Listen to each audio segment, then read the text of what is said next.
your Chinese back! As of the day, pupunta tayo ng Rancho Luisito Resort. You know what? Nagsiswimming kasi kami yan. Ito yung nangyayari sa buhay ko. Yan. Ang pangit na nga ni, magpapangit pa.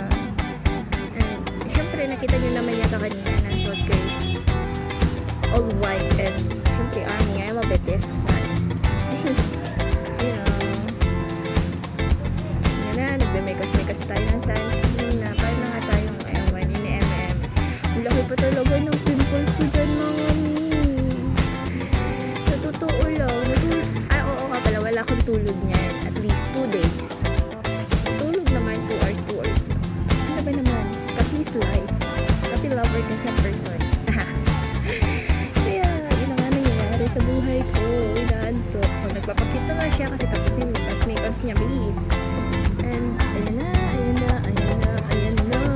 Ganun pa rin naman ang mukha.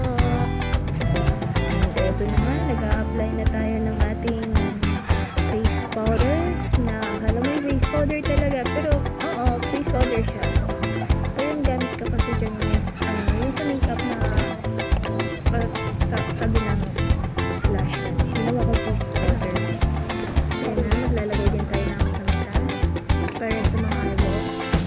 Kasi malaki talaga matang ko yung eyeballs ko. Hindi ko naman siya insecurities sa face. Kasi yung iba nga yung nagpapa-eyeballs. Mag-a-apply na tayo ng ating concealer na naging foundation mga auntie. You know, alam nyo ba, hindi nga ni marunong ang person gumamit ng concealer. Tapos pinag-concealer pang mukha. So, yun na nga, kailangan natin matuto. So, bekas pa rin kahit may tama. Ngayon, kita pa rin yung pimples ko. Bakit hindi kulang sa tulog ko ng person.